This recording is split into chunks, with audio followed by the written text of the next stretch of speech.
Hello বন্ধুরা, আপনাদের স্বাগত জানাই বাংলা মেডিসিন রিভিউ ইউটিউব চ্যানেলে। তো আজকে আলোচনা করব অ্যানিমিয়া অর্থাৎ রক্তল্পতা কিভাবে দূর করা যায়, কোন কোন খাবারগুলি খেলে আমরা রক্তল্পতা দূর করতে পারবো। তো এই বিষয়ে বিস্তারিত আলোচনা করব। তো তার আগে আপনি যদি আমার চ্যানেলে নতুন হয়ে থাকেন, চ্যানেলটিকে অবশ্যই সাবস্ক্রাইব করে সম্পূর্ণ ভিডিওটি দেখতে থাকুন। তো প্রথমে জানতে হবে অ্যানিমিয়া অর্থাৎ রক্তল্পতাটা কী। অ্যানিমিয়া অর্থাৎ রক্তল্পতা হলো আমাদের শরীরে আরবিসি অর্থাৎ লোহিত রক্তকণিকা বা হিমোগ্লোবিনের ঘাটতি। তো আমাদের শরীরে যদি অ্যানিমিয়া অর্থাৎ রক্তল্পতা দেখা যায় তো বিভিন্ন সমস্যা দেখা দেয়, যেমন ব্রেনের সমস্যা দেখা দিতে পারে, কিডনির সমস্যা দেখা দিতে পারে, হার্টের সমস্যা দেখা দিতে পারে। তাছাড়া আমাদের যে মাংসপেশি, সে মাংসপেশি দুর্বল হয়ে যায়, আমাদের শরীরে অক্সিজেনের ঘাটতি দেখা দেয়, যার ফলে আমরা অতি দ্রুত হাঁপিয়ে পড়ি এবং আমাদের মাথা ঝিনঝিন করে, বুক ধড়ফড় করে, সারাক্ষণ দুর্বল অনুভব করি। তো এই হিমোগ্লোবিন কমার পিছনে অনেকগুলি কারণ থাকে। তার মধ্যে যেমন একটি হচ্ছে নিউট্রিশনাল ডেফিসিয়েন্সি, এছাড়াও অনেকগুলি রোগের কারণে হয়ে থাকে। যদি আপনার কিডনির কোনো সমস্যা থাকে সেক্ষেত্রে রক্তল্পতা দেখা দিতে পারে, সেক্ষেত্রে আপনাকে কিডনির চিকিৎসা করতে হবে। ছাড়া আরেকটি রোগ হচ্ছে থ্যালাসেমিয়া। এই থ্যালাসেমিয়া একটি জন্মগত রোগ। এইসব পেশেন্টদের রক্তল্পতা দেখা দেয়, যার ফলে কয়েক মাস পরপর এদের শরীরে রক্ত দিতে হয়। এছাড়াও আরও অনেক রোগ আছে যেগুলোর কারণে আমাদের রক্তল্পতা দেখা দেয়। তো সেই সব রোগের চিকিৎসা করলে রক্তল্পতা ঠিক হয়ে যায়। তো আমাদের যেটা মেন টপিক, যেটা মুখ্য আলোচনার বিষয়, সেটা হলো নিউট্রিশনাল ডেফিসিয়েন্সি। অর্থাৎ নিউট্রিশনাল ডেফিসিয়েন্সির কারণে যে রক্তল্পতা দেখা যায় সেটির সম্পর্কে আলোচনা করা। তো এই নিউট্রিশনাল ডেফিসিয়েন্সি কয়েকটি ভাগে ভাগ করা যায়। একটি হচ্ছে আয়রন ডেফিসিয়েন্সি অর্থাৎ আয়রনের ঘাটতি, ফলিক অ্যাসিড ডেফিসিয়েন্সি অর্থাৎ ফলিক অ্যাসিডের ঘাটতি, ও ভিটামিন B12 ডেফিসিয়েন্সি অর্থাৎ ভিটামিন B12 ঘাটতি। তো এর মধ্যে যেটি সবথেকে কমন সেটি হচ্ছে আয়রনের ঘাটতি। আমাদের একটা জিনিস জানতে হবে যে কোন কোন খাবার থেকে আমরা আয়রন বেশি পরিমাণে পাই এবং কিভাবে খেলে আমাদের আয়রনের ঘাটতিটি পূরণ হবে। আয়রনের সোর্সকে দুটি ভাগে ভাগ করা যেতে পারে। একটি হচ্ছে প্লান্ট সোর্স, অপরটি হচ্ছে অ্যানিম্যাল সোর্স। প্লান্ট সোর্স থেকে আমরা যেসব জিনিসগুলি থেকে অর্থাৎ প্লান্ট সোর্স যে জিনিসগুলি থেকে আমরা আয়রন পেয়ে থাকি সেটি হচ্ছে কচু শাক, কাঁচা কলা, বিভিন্ন রকম শাকসবজি, ফলমূল প্রভৃতি। কিন্তু এতে একটি সমস্যা আছে যে আমরা সবুজ শাকসবজি, কাঁচা কলা, কচু শাক ও বিভিন্ন রকম ফলমূল থেকে যে আয়রন পেয়ে থাকি সেই আয়রন আমাদের স্টমাকে ঠিকমতো অ্যাবজর্পশন হয় না। অর্থাৎ যদি আমরা পুরোটাই শাকসবজির উপর ও ফলমূলের উপর নির্ভর করে থাকি তাহলে আমাদের আয়রনের ঘাটতি ঠিকঠাক পূরণ হয় না।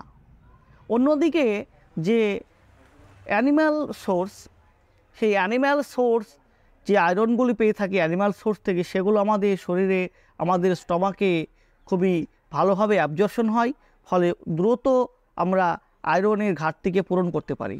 তো আমাদের জানতে হবে আয়রনের যে অ্যানিম্যাল সোর্স সেই সোর্স সম্পর্কে, যেমন হচ্ছে রেড মিট, তাছাড়া অর্গান মিট অর্থাৎ খাসি ও মুরগির কলিজা, যকৃৎ, এইসবে প্রচুর পরিমাণে আয়রন পাওয়া যায়। তাছাড়া যে সামুদ্রিক মাছেও প্রচুর পরিমাণে আয়রন থাকে। তো যারা হার্টের পেশেন্ট অথবা হাই কোলেস্টেরলের পেশেন্ট তাদের ক্ষেত্রে এই রেড মিট খাওয়া যাবে না। তো তাদের আয়রনের ঘাটতি পূরণ করার জন্য কী করতে হবে, তাদেরকে সামুদ্রিক মাছের উপর নির্ভর করতে হবে। যেহেতু সামুদ্রিক মাছে কোলেস্টেরল থাকে না এবং হার্টের রোগীদের পক্ষেও উপকারী, তাই সামুদ্রিক মাছ থেকে আপনার আয়রনের ঘাটতি পূরণ করতে পারেন। তো এই বিষয়ে আপনাদের একটা টিপস বলে রাখি।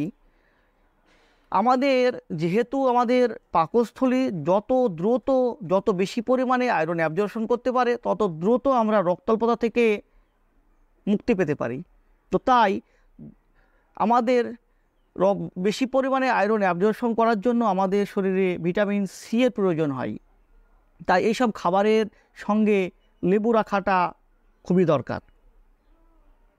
তাছাড়া আরেকটি কারণে যেটা রক্তাল্পতা দেখা দিয়ে থাকে, ফলিক অ্যাসিডের ঘাটতি।